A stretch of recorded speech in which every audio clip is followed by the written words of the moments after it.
Hello guys, আমি Dipen. Welcome back to my channel Deep exclusive. So এখন আমি এই ভিডিওর মধ্যে বেসিক্যালি কথা বলবো দুটো বিষয় নিয়ে, এবং দুটো বিষয় কিন্তু প্রচণ্ড ইন্টারেস্টিং একটা কিন্তু বিষয়।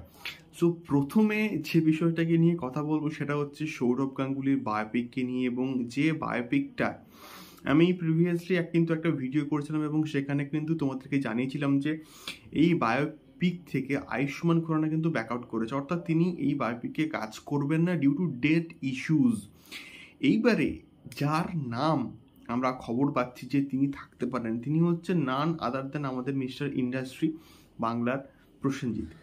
তো প্রসেনজিৎ বাবু যদি থাকেন তাহলে এই পার্টিকুলার যে ছবিটা তাকে কতটা মানানসই হবে, বা তার ক্যারেক্টারের সঙ্গে, অর্থাৎ সৌরভ গাঙ্গুলির বায়োপিক যে ক্যারেক্টার, যে চরিত্র, তার সঙ্গে কতটা যাবে, বা তার যে কম বয়সের যে পোর্শনগুলো আছে সেইগুলোর ক্ষেত্রে তাকে কতটা মানানসই হবে, এটা সব থেকে বড় কিন্তু একটা বিষয় যে তাকে মানাবে কি না। তার কারণটা হচ্ছে আমরা প্রিভিয়াসলি যখন দেখি সুশান্ত সিং রাজপুত যখন MS ধোনির কাজটা করেছিল, তার যে কম বয়সের যে ছাপটা সেই সময়টাকে ডিএজিং করে যেভাবে দেখানো হয়েছিল যেটা সত্যি বলতে দারুণ।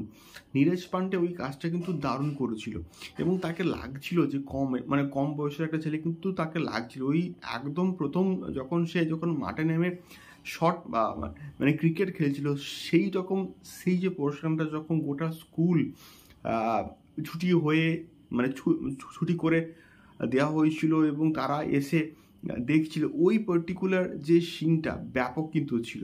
তো সেইভাবে সৌরভ গাঙ্গুলির যখন বায়োপিকটাকে প্ল্যান করা হচ্ছে তখন এমন কোনো কাস্টিং করা উচিত, এমন কাউকে কাস্টিং করা উচিত যাতে করে সেই ক্যারেক্টারকে জাস্টিফাই করতে পারে, এবং তার সঙ্গে সঙ্গে তার যে কম বয়সের যে ক্যারেক্টারটা, কম বয়সের যে সময়কালটা সেটাকে জাস্টিফাই করতে পারে।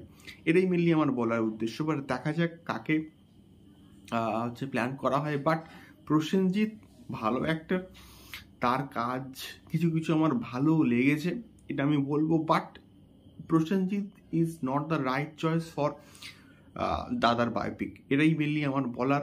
এবারে তোমাদের কি মতামত অবশ্যই জানিয়ে কমেন্ট বক্সে কমেন্ট করে।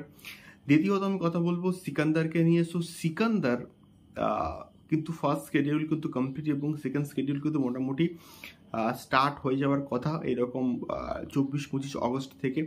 তো এইবারে সিকান্দারের কিন্তু একটা ফার্স্ট লুক কিন্তু আসতে পারে কবে না, 26 অগস্ট, এবং এমনটাই কিন্তু খবর আসছে বা শোনা যাচ্ছে। এবার দেখা যাক এটা কতটা সত্যি বা কতটা মিথ্যা।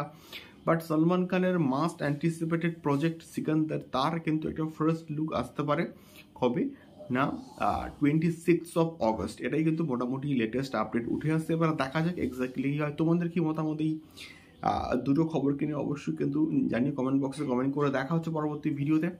টাটা।